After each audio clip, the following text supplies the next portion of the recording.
First, my best friend hated my husband. She thought he was short, pathetic, and simp.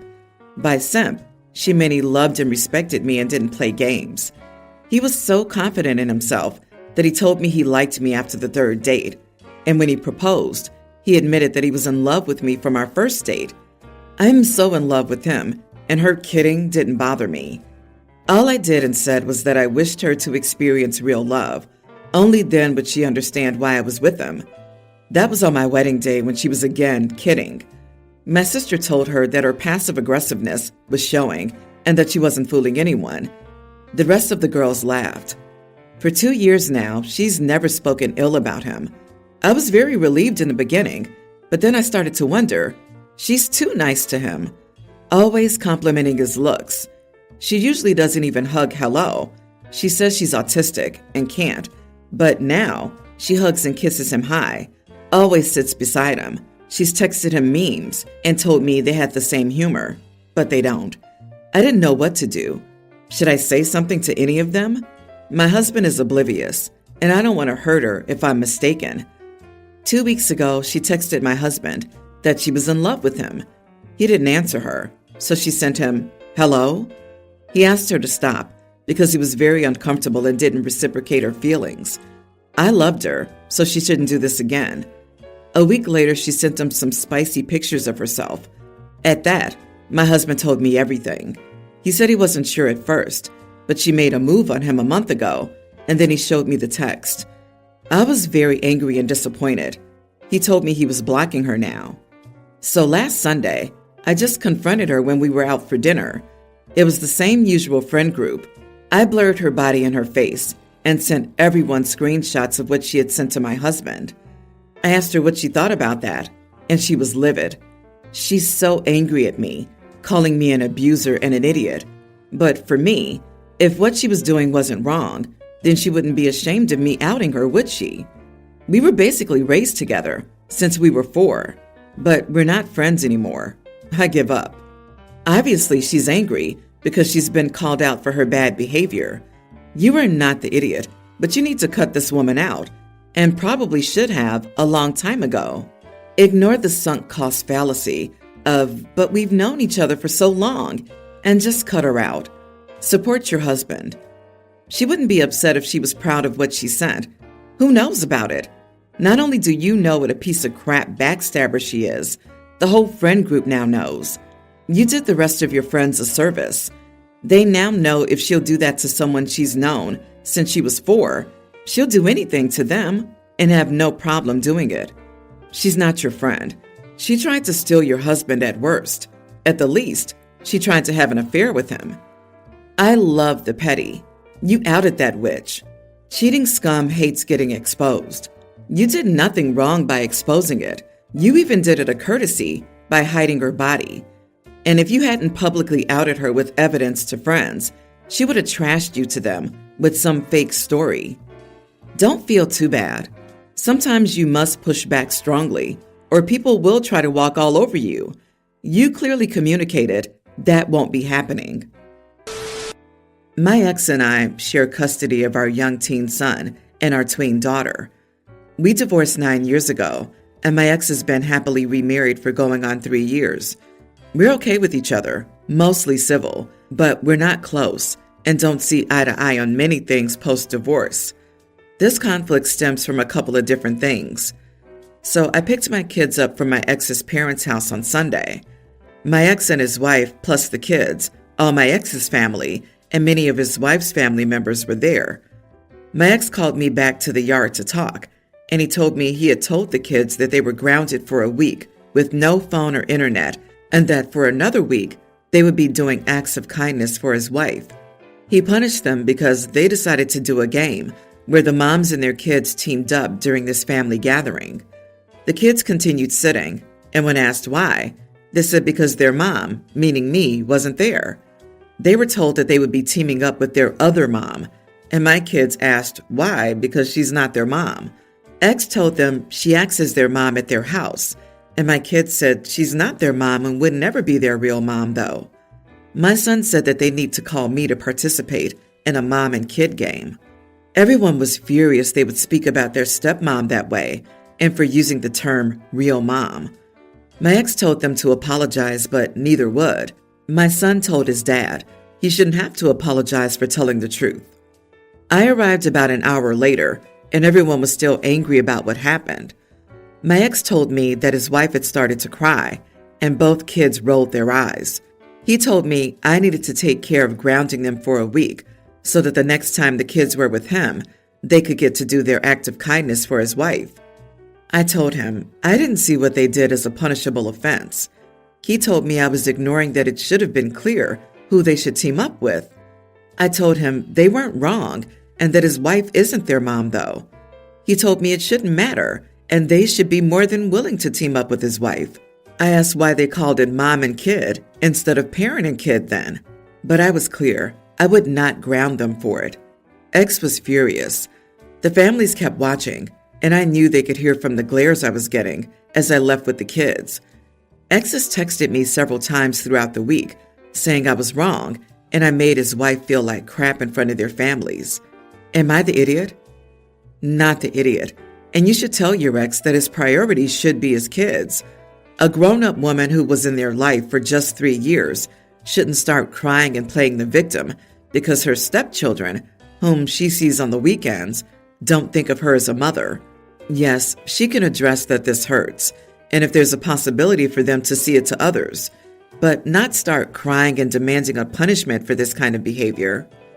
Am I the only one who thinks that this whole thing was a setup to try to force the kids into an unwanted second mommy dynamic? Okay, families, all the kids are going to play this game where they team up with their mom. Don't team games have a higher requirement for similar team structure and aptitude? i.e., all teams must have 1 adult and 4 kids, and the kids are further divided into, say, 2 older and 2 littles? What game is fair when one team is a mom and her only child, a toddler, versus a mom and her 4 teenagers? Nope, that was my first thought. It's telling that the part of their punishment is going to be a week of doing acts of kindness for the stepmom? She sounds needy as heck. And what the heck is acts of kindness? Are they Bible thumpers? Performing kindness as a punishment is a great way to teach kids they only have to pretend to be nice to get out of actual repercussions. An act of kindness stops being an act of kindness once you force it. Why not just ask them to be her slave or butlers for a week? It'd be just as effective for fostering resentment between step and step kids, but without the dishonesty of acts of kindness. Poor parenting here. Yikes. In any case, you're not obligated to uphold a punishment because your kids refuse to replace you in their lives. My husband's nephew moved into his grandparents' home at 16. He's now 24 and still lives there with his girlfriend, who does not work, and her preteen daughter. They do not clean much, if at all, and are sloppy in many ways. Just recently, his father, the grandpa, passed away, and his nephew's still living there without paying bills. We're in the process of closing the estate. He'll have to either move or find a way to pay all the bills. He doesn't make enough, and his girlfriend, 28 years old, doesn't work. My husband wants them to move into our home so we can keep his dad's 401k, muscle cars, etc. I do not want them to move in. We don't have children. We're both 40 and have 3 cats. I feel that if they move in, they will not leave. In fact, I'm about 97% sure of this. The fact that the nephew's girlfriend doesn't work or support her own child, who's not his, really bothers me. I halfway caved and said the nephew could move in, but my husband said he wasn't breaking up a family. They're not married, and I feel this is too much.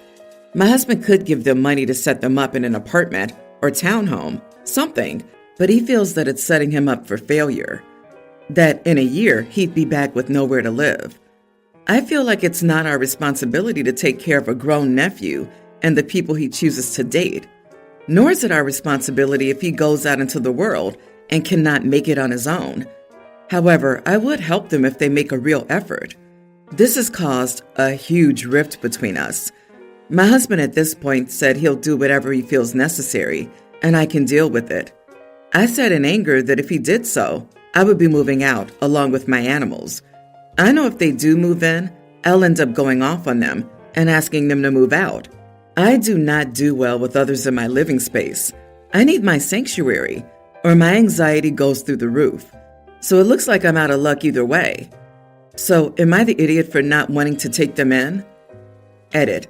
The nephew's doing the best he can with the amount he makes and is trying. His girlfriend is not, sleeping until noon daily and will not get a driver's license, even though we bought her a car. Most mornings, she doesn't even take her child to the bus stop. My nephew has to do so, as well as make an effort to clean up. The child is in elementary school and is not home between 8 and 3:30 p.m. My husband has not worked in 6 months and went into his retirement to do so, to take care of his father dying of cancer. Inheritance-wise, monetarily, there's not enough to pay off his father's house, truck, and debts. He would have to sell his father's pride and joy muscle car. The nephew's not a caveat of the inheritance. My husband just feels responsible. I do understand that, but not to this extent. Not the idiot. He chose. His nephew, not you. Time to create an exit strategy. Find an attorney and begin a legal separation. Give him 6 months to figure out the stupidity of his position. When he has no one to offset the consequences of his decisions, such as living in a messy house, he may change his mind. Dear God, why is that your or your husband's problem? These adults need to support themselves, especially the grown, lazy mother of 28. She sounds embarrassing. They need to all fall on hard times and not be saved by others. So she works and they sort their own lives out. They're just being enabled by your husband paying for things. This, OP, you should be thinking through this whole situation. Your husband's going to let his nephew's girlfriend, and her child move in. They will probably remain living with you for years. If you really do not want to be in this situation, your option is to move out. You say that husband took early retirement to help his father through his final illness. Are you employed? If not, I suggest you get out of there and find a job, pronto. Whatever money you earn, tuck it away toward a moving out fund. If you take this to the furthest possibility, you'd also want money for a divorce attorney. I'm not saying all this will happen, but you better at least formulate a plan. Either you find a way to live with these messy people in your home, or you make a plan to exit the situation. Best of luck. My daughter, mid-teens, got her first pair of AirPods a couple of months ago for her birthday. Ever since we've had this issue of her walking around the house with them, we cannot tell because her hair is long and covers her ears. That wouldn't be an issue, but if we try talking to her without realizing they're in and must repeat her name or tap her on the shoulder, she gets irritated, rips one out of her ear and snaps. What? We've tried talking to her about it. I said before she can't use them as an excuse to not answer us or be open to talk. I'm not even looking for in-depth conversations here. But if I need to ask her to get her laundry out of the dryer so I can use it, it's not unreasonable for me to come up to her and ask her without her acting like I'm bothering her. We've tried to compromise, one pod in when she's walking around. She will for a couple of days, but then go back to both. Let us know if she's going to the cone of silence. She says she will, but then she forgets. After an incident when her dad went to ask her what she wanted for dinner, and she snapped at him for interrupting her song. Once again, he didn't see the AirPods were in. We had enough. We told her that she can only use the AirPods in her room or outside the house when she goes for runs, is out with friends, etc. I told her it's ridiculous that we can't ever talk to her. She got huffy and said that wasn't fair. I said if she doesn't adhere to the rules, I'll take them away until she learns to be respectful. Now she's angry and says I'm being totally unfair. Not the idiot. I don't so much think the problem is that she can't hear you the first time, because that's just the nature of headphones of any kind. I think the problem is her attitude when you tap her on the shoulder. Snapping what is not okay. I would understand a snap if she were working on homework and you were repeatedly disturbing her. However, if she's just hanging out leisurely and still dares to get mad, even though she's not listening, she needs an attitude check. Is this an AirPod specific issue? When she used her corded ones around the house, was she still being rude when asked to pause and listen to something? You should enforce one pod until she learns how to be kind. Take one pod away until she earns your respect by not snapping again. And please tell her she absolutely cannot run with both AirPods in. It's a major safety issue. She must know her surroundings, be it a car, another runner, pedestrian, or someone looking to harm her. She must be aware of things happening around her while on a run. Idiot, yes. Moody teen wants to be left alone to brood to the bangers of the day. Today it's AirPods. Yesterday, the Walkman. Be glad it's not a boombox. But can I give you some advice? Present your issue to her and ask her what the solution should be. You'll probably have better luck reaching a solution together than you will just setting house rules, no matter what those rules are. Earlier today, I asked my boyfriend to go with me to run some errands. When we finished, I was hungry, so I picked a Mexican restaurant for lunch. It was more of an authentic place, which I absolutely loved, but my boyfriend said nothing looked appealing. He gave me money for my meal and said he'd go to a place down the street. 10 minutes later, he's back because the place had a really long wait time. I made some suggestions from the menu he'd probably like to try, but he said no. He said he told me last week he was burned out on Mexican food when we went out for dinner with my parents because we always eat it. He didn't order anything that night either, which was really embarrassing to have someone at the table not eating the entire time, and I was trying to explain to my mother and stepdad in a way that didn't sound disrespectful. The service at this place was rather slow, so I wound up taking most of my meal with me. He said to stop along the way to my place so he could get something to eat. I said no, because he knew I had to be home by a certain time for a maintenance person, and everything he wanted was in the opposite direction. When we got back to my place, he said he was going to go home because he was starving. I said he could stay and cook something here, but he said no and that he needed space after I made him starve. I told him he wouldn't be starving if he hadn't been so picky, and he left. He's still mad at me. So am I the idiot here? He told you he was burned out on Mexican food, and yet, girl, he literally paid for your lunch, even though he didn't eat there, and you didn't even try to stop somewhere for him? You're wild. You are the idiot. It's not like it was news to her.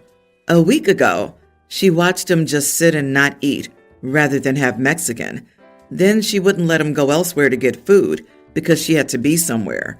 Then she's mad he wanted to just go home and eat. Why did you choose a Mexican restaurant? You knew he didn't want to go and seemed to not care about his feelings. You thought you could wear him out by insisting you go.